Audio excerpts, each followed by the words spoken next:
Assalamu alaikum dear students, viewers and listener. Welcome to my YouTube channel IZ Smart Mathematics. इस YouTube channel पे आप लोगों को mathematics से रिलेटेड क्वेश्चन मिलेंगे, वीडियोस मिलेंगे और उनके सॉल्यूशंस मिलेंगे। तो आज हम क्या कर लेंगे, 9th क्लास के 5 ईयर के पास्ट पेपर्स को हम डिस्कस करेंगे, क्योंकि आप लोगों को पता है कि पास्ट पेपर्स का एक बहुत बड़ा रोल है। अगर कोई स्टूडेंट ये चाहता है कि वो एग्ज़ाम में अच्छे मार्क्स ले ले, तो उसके लिए ये ज़रूरी है कि सबसे पहले इसको क्या करना है, उसको 5 साल पास्ट पेपर तैयार करना है। अगर कोई भी स्टूडेंट 5 ईयर पास्ट पेपर तैयार कर लेता है तो उसके 90 to 95% पेपर यही पास्ट पेपर से तैयार होते हैं।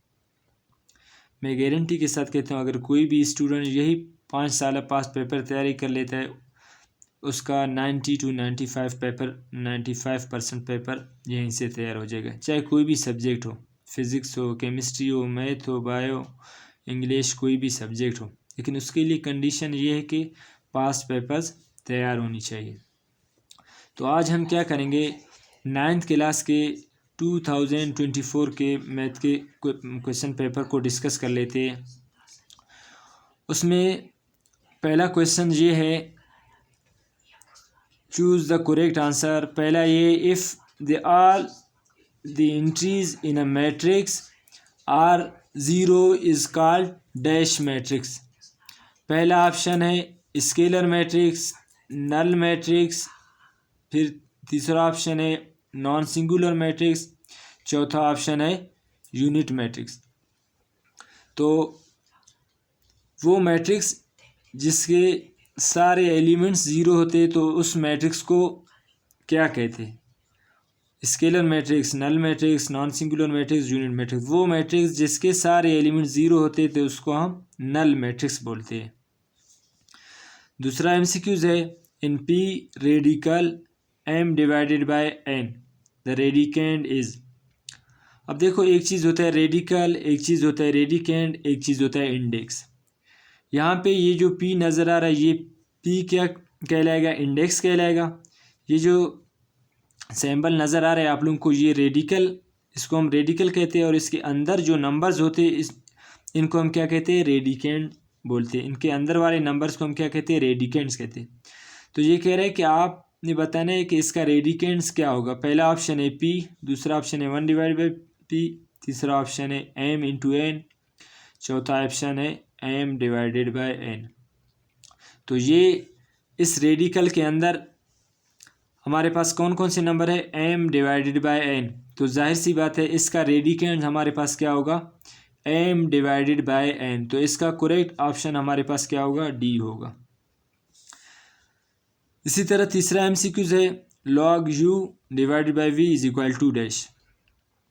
पहला ऑप्शन है log u minus log v, दूसरा है log u plus log v, तीसरा है log u multiply by log v, चौथा है log u multiply by log v। तो एक चीज़ याद रखना, लोगरिथमिक में ये जो डिवीजन सिंबल होता है ये हर हमेशा किस चीज़ में चेंज होता है? सब्ट्रैक्शन में। अगर हम क्या कर ले, इसके ऊपर सेपरेटली लोगरिथम अप्लाई कर ले तो ये डिवीजन फिर सब्ट्रैक्शन में चेंज होगा। तो इसका करेक्ट ऑप्शन हमारे पास क्या है? log u minus log v है। फिर चौथा है a square plus B, a plus B का होल स्क्वायर, फिर एडिशन a माइनस बी का whole square is equal to dash. ये बेसिकली हमारे पास अलजेब्रा के बेसिक फार्मूलाज है, एक एडिशन वाला है और दूसरा हमारे पास सब्ट्रैक्शन वाला है। तो जब हम इसको सॉल्व करेंगे, ये आ जाएगा a square plus B square plus 2ab, और ये आ जाएगा a square plus B square minus 2ab। फिर यहाँ से माइनस 2ab और यहाँ से प्लस 2ab कैंसिल हो जाएंगे। यहाँ पे a स्क्वायर बचेगा, यहाँ पे भी a स्क्वायर, फिर यहाँ पे b स्क्वायर, यहाँ पे b स्क्वायर बचेगा। तो ये हमारे पास 2a स्क्वायर बचेगा, 2b स्क्वायर। फिर 2 को जब हम यहाँ से कॉमन लेंगे तो हमारे पास क्या बचेगा? a square plus B square. तो 2 कॉमन लेंगे तो इसका करेक्ट ऑप्शन हमारे पास क्या होगा? करेक्ट ऑप्शन इसका सी होगा, 2 इंटू ए स्क्वायर प्लस बी स्क्वायर। चलते हैं नेक्स्ट क्वेश्चन की तरफ। क्वेश्चन 5 है factors of x² minus 9x plus 20। ये जो हमारे पास अलजेब्रिक एक्सप्रेशन है इसके हमारे पास फैक्टर्स क्या होंगे। अभी इसके लिए हमारे पास मुख्तलिफ फैक्टर्स है। पहला है x plus 5 into x minus 4। दूसरा है x plus 5 into x plus 4। तीसरा है x minus 5 into x plus 4। चौथा है x minus 5 into x minus 4। तो अब हम क्या कर लेते फैक्टर, इसका हम इस तरह निकालते, इसका फैक्टर पहला हमारे पास क्या है x² minus 9x plus 20। Factor निकालने का तरीका ये है कि फर्स्ट और लास्ट वाले नंबर को मल्टीप्लाई कर लेते, जो भी आंसर आया फिर दरमियान वाले नंबर को दो इक्वल पार्ट में डिवाइड कर लेते कि वो दो नंबर्स को फिर हम ऐड और सब्ट्रैक्ट करें, हमें दरमियान वाला नंबर मिले, मल्टीप्लाई करने से फर्स्ट और लास्ट वाले का प्रोडक्ट मिले। तो इसको हम कैसे सॉल्व करेंगे। अब देखो फर्स्ट और लास्ट वाले को मल्टीप्लाई करें तो ये आ जाएगा हमारे पास 20x²। तो अभी इस दरमियान वाले टर्म को हमें ब्रेक करना है। ऐड और सब्ट्रैक्ट करने से मेरे पास माइनस 9x और मल्टीप्लाई करने से हमारे पास 20x² आना चाहिए। तो हम क्या करेंगे, इसको ऐसे ब्रेक करेंगे दरमियान वाले टर्म को, ये x² एज इट इज़ आ जाएगा। अगर मैं इसको इस तरह ब्रेक करूं -5x फिर -4x और ये 20 अपने जगह पे। जब इनको ऐड और सब्ट्रैक्ट करेंगे तो हमारे पास 9x आ जाएगा, मल्टीप्लाई करने से हमारे पास 20x² आ जाएगा। अभी यहाँ से हम क्या करेंगे, x को कॉमन लेंगे। यहाँ से हम x को कॉमन लेंगे तो यहाँ पे x रह जाएगा और -5 रहेगा। यहाँ से -4 को हम कॉमन लेंगे तो यहाँ पे x रह जाएगा और यहाँ पे -5 रह जाएगा। अभी x -5 यहाँ पे कॉमन है तो हम इसको कॉमन लेंगे, x -5 फिर इंटू यहाँ पे क्या रह जाएगा x -4। तो इसका करेक्ट ऑप्शन हमारे पास, क्वेश्चन 5 का करेक्ट ऑप्शन हमारे पास डी है, x -5 into x -4 question number 5 का आंसर है। अभी चलते हैं नेक्स्ट क्वेश्चन की तरफ।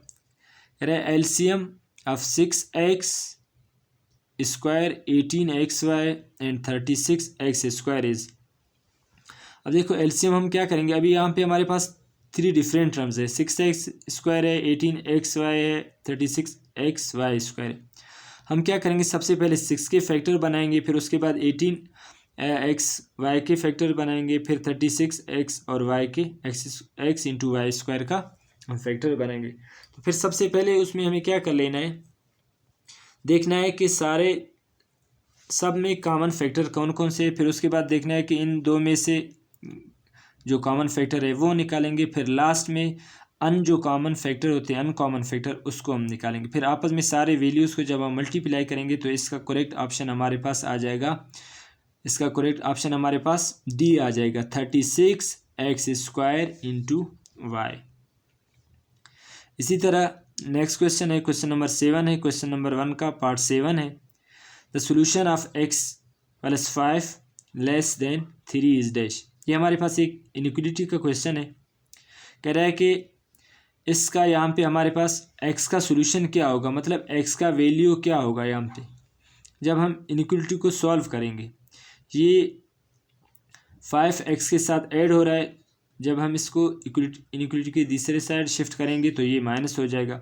जब हम क्या करेंगे 5 से 3 निकालेंगे तो आंसर हमारे पास क्या आ जाएगा, -2।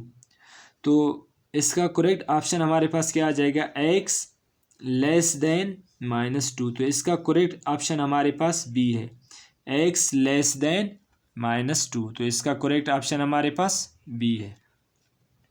इसी तरह ये हमारे पास क्वेश्चन नंबर 1 का 8वां पार्ट है। एक आर्डर पेयर है हमारे पास -4 3 लाइज इन डैश कोऑर्डिनेट। ये आर्डर पेयर कौन से कोऑर्डिनेट में लाई करेगा। तो देखो हमारे पास टोटल 4 कोऑर्डिनेट्स होते हैं कार्टेशियन कोऑर्डिनेट प्लेन में, सही है। 4 कोऑर्डिनेट्स होते हैं। इसी तरह कार्टेशियन प्लेन है हमारे पास,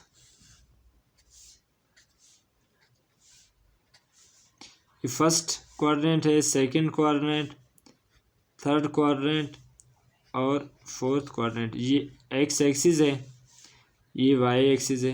ये यहाँ पे ज़ीरो होता है ओरिजिन पे, ये नेगेटिव एक्स होता है, ये नेगेटिव वाई होते हैं। फर्स्ट क्वाड्रेंट में दोनों एक्स और वाई पॉजिटिव होते हैं, सेकंड में एक्स नेगेटिव होता है, वाई पॉजिटिव होता है, थर्ड में एक्स भी नेगेटिव है और वाई भी नेगेटिव है। फिर फोर्थ क्वाड्रेंट में एक्स पॉजिटिव है, वाई नेगेटिव है। तो ऑर्डर पेयर में हमेशा पहला जो वैल्यू है वो एक्स का होता है। अभी देखो यहाँ पे पहला वैल्यू हमारे पास -4 है, पहला वैल्यू -4 है, दूसरा वैल्यू 3, तो इट्स मीन -4 एक्स का वैल्यू है और 3 वाई का वैल्यू है।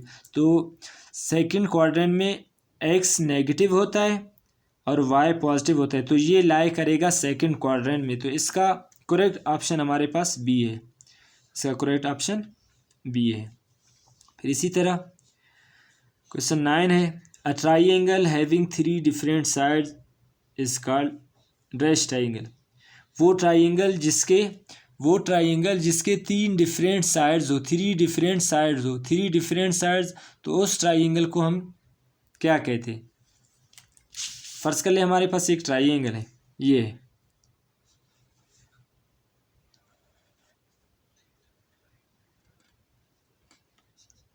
अब देखो ये ट्राइंगल है, इसके 3 डिफरेंट साइड्स है, ये साइड, ये साइड, ये तीनों क्या है, डिफरेंट है।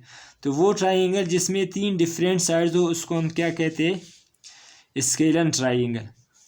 A triangle having 3 different side is called scalene triangle. तो इसका करेक्ट ऑप्शन जो है वो बी है, स्केलन ट्राइंगल। फिर चलते हैं नेक्स्ट क्वेश्चन की तरफ। कह रहे the sum of angles in a quadrilateral is called dash. 150 degree, 180 degree, 270 degree, 360 degree. Quadrilateral हमारे पास क्या होता है, एक पॉलीगॉन होता है, उसके 4 साइड्स होते हैं, एक क्लोज फिगर होते हैं। तो हमें पता है कि क्लोज फिगर में सम ऑफ एंगल्स हमारे पास कितने होते हैं, 360 डिग्री होते। तो sum of angles in quadrilateral is 360 degree. तो इसका जो करेक्ट ऑप्शन है वो हमारे पास डी है, 360 डिग्री। अभी हम चलते क्वेश्चन नंबर 1 का पार्ट 11 की तरफ। There are dash acute angles in an acute angle triangle. कह रहा है एक एक्यूट एंगल ट्राइंगल के कितने एंगल्स होते हैं। एक्यूट ट्राइंगल हम उस ट्राइंगल को कहते हैं कि जिसमें सारे एंगल्स क्या हो, 90 डिग्री से लेस हो। वो ट्राइंगल जिसमें सारे एंगल्स 90 डिग्री से लेस हो तो उसको हम क्या कहते हैं, acute angles triangle. Acute angle वो एंगल होता है जो 90 डिग्री से लेस होता है, उसको हम एक्यूट एंगल कहते हैं। और एक्यूट ट्राइंगल वो ट्राइंगल होता है जिसके सारे एंगल्स क्या हो, 90 डिग्री से लेस हो, उसको हम एक्यूट ट्राइंगल। तो एक एक्यूट ट्राइंगल में हमारे पास क्या होते, 3 एक्यूट ट्राइंगल्स होते, सही। एक्यूट ट्राइंगल में there are dash acute angle in acute triangle. Acute triangle में हमारे पास 3 एक्यूट एंगल होते। कितने एंगल्स होते, 3 एक्यूट एंगल जो हमारे पास 90 डिग्री से लेस होते। फर्स्ट कर ले, हमारे पास ये एक ट्राइंगल है,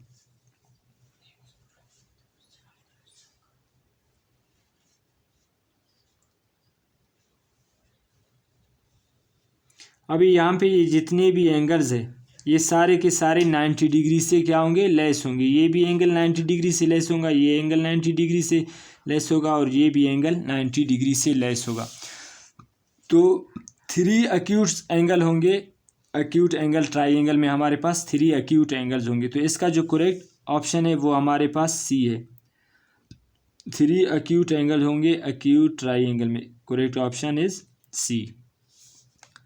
फिर लास्ट एमसीक्यूज है, a line segment has dash mid point. कह रहा है एक लाइन सेगमेंट में कितने मिड पॉइंट्स होते हैं। फ़र्ज़ कर ले हमारे पास एक लाइन सेगमेंट है, ये हमारे पास क्या है, एक लाइन सेगमेंट है। तो ये नोट कर लेना कि किसी भी लाइन सेगमेंट का हर हमेशा एक ही मिड पॉइंट होता है, ओनली वन मिड पॉइंट। अभी देखो ये लाइन सेगमेंट तो ये है, इसका सिर्फ और सिर्फ एक ही मिड पॉइंट होगा। अ line segment has only one mid point. तो इसका जो करेक्ट ऑप्शन है वो हमारे पास क्या है, ए है। तो दोस्तों आज हम अपना वीडियो यहाँ पे ख़त्म करते। तो नेक्स्ट वीडियो में हम क्या कर लेंगे, 2024 का जो पेपर है इसमें हम क्वेश्चन नंबर 2 भी करेंगे और क्वेश्चन नंबर 3। तो इसी तरह हम क्या कर लेंगे, step by step 5 year pass paper हम क्या करेंगे, सॉल्व करेंगे। इससे आप लोगों का इंशाल्लाह 90 to 95% पेपर प्रिपरेशन कंप्लीट होगा। तो दोस्तों मिलते हैं नेक्स्ट वीडियो में। अल्लाह हाफिज़।